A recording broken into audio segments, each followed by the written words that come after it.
Hey guys, so I have my base and my brows on, and we're gonna get started.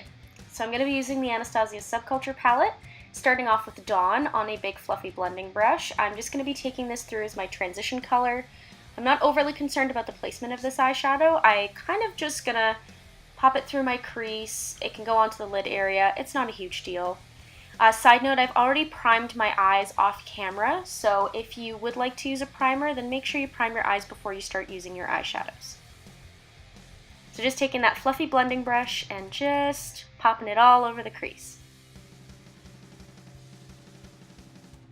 Alright, the next color I'm going to be taking is Mercury, and I'm going to be going onto that same brush that we used with Dawn. Mercury is a little bit of a funny color because it does not stay true to pan when it pops onto your eyelid. Now I'm basically just going to be using this as a guide mark for where I want my crease color to go. So essentially what I'm going to be doing is I'm going to be focusing it on the outer crease and just trying to blend it out as best I can. This is the only color that I really found had some severe blending issues in this palette. So take that with a grain of salt, take that at your own risk. Yeah, so I'm just basically going to be using this as a guide and just focusing it on the outer part of the crease and just blending it towards the inner corner.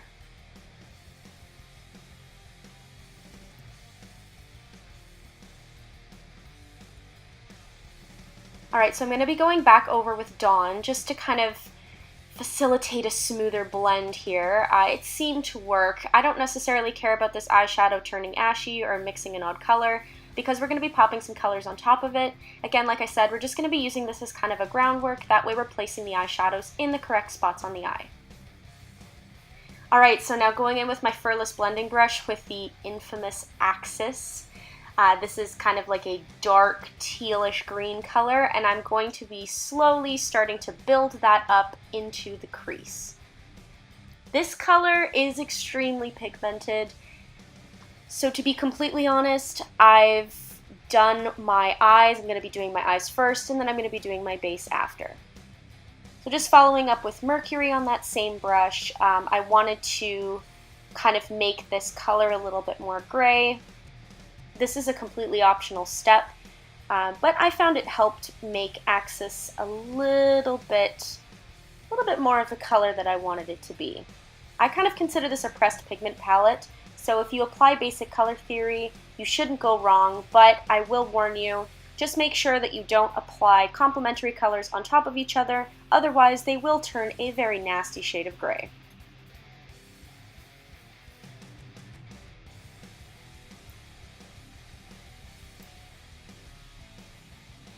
So again, just going back in with Mercury, and we're just going to be going back and forth with Axis and Mercury until we've really outlined the shape that we want into the crease. Also, until you get the intensity that you like. Alright, so now I'm going to be taking the brush that comes with the Anastasia Subculture palette, and I'm going to be going into Rowdy. Rowdy, when packed on, has a ton of fallout, so please be very careful. If you have done your foundation prior to doing your eyes, I would recommend using something like a shadow shield or a piece of tape. I wouldn't really recommend tape, it's not that good for your eye area. But just a guard so that this dark purple eyeshadow doesn't fall out all over your concealer under your eye, because it seems to be one of those things that no matter how you apply this product, it just has fallout, and it's just kind of the nature of the beast, so it's not really a deal breaker for me, but for some people that may prove to be a little bit more difficult. So I'm just taking no additional product, and I'm just going to be softly blending that into Axis, focusing it on the outer corner. And again, we're going to be going into the other eye, and I'm just doing my best to pack this on as gently as I can while still maintaining a decent amount of pigmentation on the eye. My lighting is quite bright in this video, so colors that are a little bit darker, just the colors in general, won't appear as pigmented as they are in real life. So that's also why I'm kind of trying to pack things on a little bit heavier than I normally would. And again, taking no additional product, we're just going to be softening it into Axis. I find using directional blending really helps with this because it's going to stop the colors from becoming supremely muddy. These are both cool colors, so you don't really need to worry about them turning nasty, but, you know, sometimes shit happens. Alright, so I'm just going in with a clean blending brush now. This is my Makeup Forever blending brush. I love this brush just to use as a clean blending brush to go over top of my work to make sure everything's nice and soft. So I'm just going to be doing that very, very gently, just gently kind of coercing the product where I want it to go.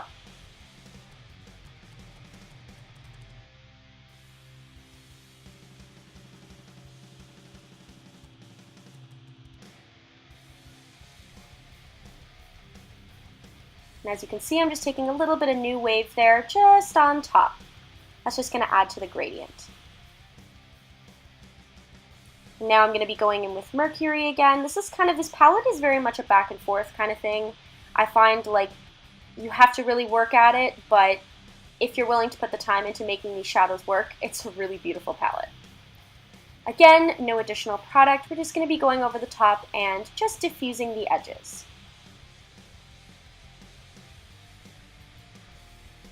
Now I've just taken a mixture of Axis and Mercury. Again, don't do this with complementary colors, but you can mix the palette if you are using analogous colors. And just going back over the top with Rowdy, what this is going to do is this is just going to re-intensify the colors that I found have blended away a little bit. A lot of people complain that this palette, you put the eyeshadow on and it disappears, but I didn't find it any more concerning or any more disappearing or fading than any other eyeshadow palette. But if you're finding that this is a problem with your palette, then you can adjust your technique and your application accordingly.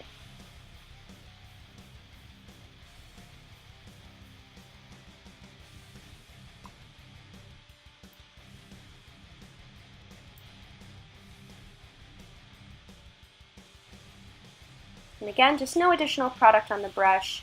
I really want to focus on getting these blended out nice and soft. There's not as much filler in these products, or in these eyeshadows I should say, so you do have to take a little bit of extra time to blend them. Kind of think of it like a pressed pigment, more of an eyeshadow, and you'll find that you'll be able to adjust your technique accordingly. Alright, so on a pencil brush now, I am just taking the color All Star, and I'm going to be applying it to that nice little space right in the center of the eyelid there. Not sure why my camera is picking this up more of kind of like a taupey burgundy color. But this really does have more warm undertones in real life than it does on my camera at the moment. I admittedly should have adjusted my white balance, but was halfway through recording this tutorial and I was kind of more thinking about what I was doing with my makeup more than my camera. So once again, I'm just taking that clean brush and I'm going to diffuse those edges, make sure everything looks soft. Alright, so here's the fun part. I'm going to be taking Adorn on a dampened shader brush, and we're just going to start to pack this right on that inner third of the eye. Adorn is beautiful when dampened. When it's dry, it's a little bit flaky, it's a little bit dusty, but I absolutely love this color dampened, and it's not like I would do anything different. Typically when I'm working with a more metallic shade, I will apply using a damp brush or my finger, so this wasn't a huge adjustment for me. I kind of just went in as per usual. No problems here. So we're just going to be working that right up into the crease, just kind of to align with that axis. And we're just going to keep packing until we get the desired opacity. What I kind of did was I started to diffuse it into the axis and into the All-Star, trying to make a nice gradient here.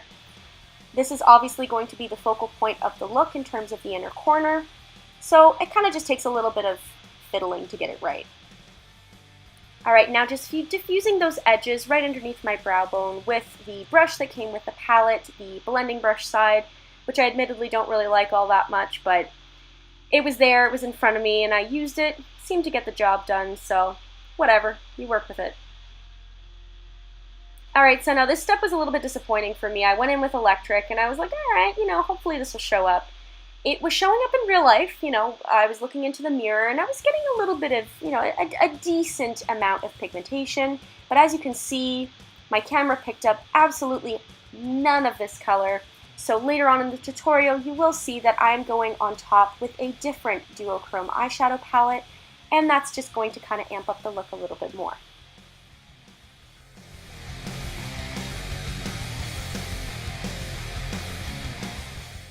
Alright, so now we're going into foundation. This part's kind of funny. Ah, I dropped it on my pants! Ah, this is what you get for trying to be cool, right? Anyway, so I'm just taking the NYX Total Control Foundation, and this is the shade 02. This is my summer shade. I will go down to 01 Alabaster in the winter, but as of right now, I do have a little bit, I don't want to say tan, that's getting a little bit ahead of myself here, but I am very slightly darker than I normally am in the winter, so yeah, I'm just going to be applying that all over the face. Please note as well that I have primed off camera using the LUNAE Magick Balm. Alright, so on to concealer. This is my typical concealer routine. I'm going to be going in with the Kat Von D Lock It Concealer Creme. I'm going to be mixing the shades L5 and L1. I like to do a fancy little tribal thing, I don't know. I'm going to be taking the same foundation brush, and I'm just going to be blending that underneath my eye, just as you normally do. Oh, side note, I did wipe out the excess fallout off camera before I put all of this on. Forgot to mention that. Alright, so I'm going to be setting my under eye with the Kat Von D Lock It Translucent Setting Powder. As per usual, this is nothing fantastic. And this is where we made a little bit of a boo-boo in the tutorial here. Yeah, see, look at that fallout. I made the mistake of... This is what happens when we fuck up. I made the mistake of This is how we just going ahead and putting that on as per usual, completely blanked, but this is how we fix our boo-boo. We're just going to go over the top again with a little bit more concealer, and we're going to pat, not rub, right over top of the area where you have fallout, and then we're just going to roll a little bit more should I say loose powder onto the area. So if you get a little bit of fallout, you don't need to start from fresh. If you had baked under your eye, you can just wipe it off with your brush and the excess powder will dust off with the translucent powder. But I don't typically like the appearance of baking, so this technique works too. So the under eye, I wanted to do something a little bit different today. I kind of went in and blew it out a little bit more smoky. And now I'm just going to be doing my wing liner.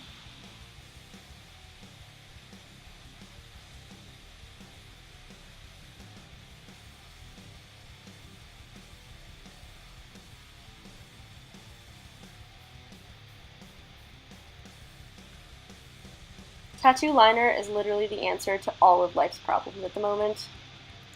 You screw up your eyeshadow, wing liner. You want to amp up your look? Wing liner. You feel like shit, you want to be powerful for the day? Wing liner.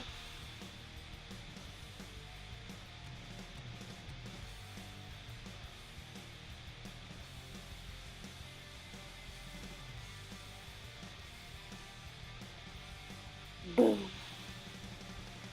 Alright, so there was a little bit of a gap. I'm not sure if you can see it, but there's kind of a little bit of a hole there. So I'm just going to be going in with Rowdy once again and just pressing it right into that area. I was having a little bit of trouble because I'm really not sure why. The eyeshadow kind of created this really unusual, I don't know, almost like a line, and I couldn't get the pigment to adhere to that specific area. So I'm just going to be going back and forth and blending and adding and blending and adding just to kind of intensify it under there. Alright, so now I'm going to be going in with the duochrome. This is from the Kat Von D Alchemist Palette, and I'm going to be using the shade Sapphire. And then this was my replacement for Emerald, since it didn't show up at all. I'm going to be using, wait, that's backwards. You know what I mean. I used the shade Electric from the palette. It didn't show up, so now I'm using Emerald. This is what happens when you do this on a Sunday morning and you're half asleep. Alright, next I'm going to be going in with Opal, and I'm just going to be taking that on the same brush because why the fuck not? And I'm just going to be popping that just right on, kind of on top of where we put the metallic bronzy shade and right underneath the brow bone. And just going back over my winged liner. Realistically, I should have done my winged liner last, but I didn't intend on having that little bit of an issue with Rowdy. I could have edited it out, but I like to be a little bit more transparent with my tutorials, so anywho. Onwards and upwards, right? We make mistakes, and the important part about learning how to do makeup is learning how to fix your mistakes, because mistakes happen.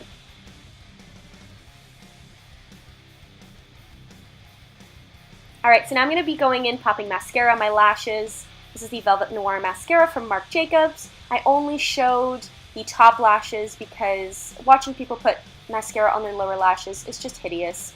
But I did put it on the lower lashes as well. So that is the finished look.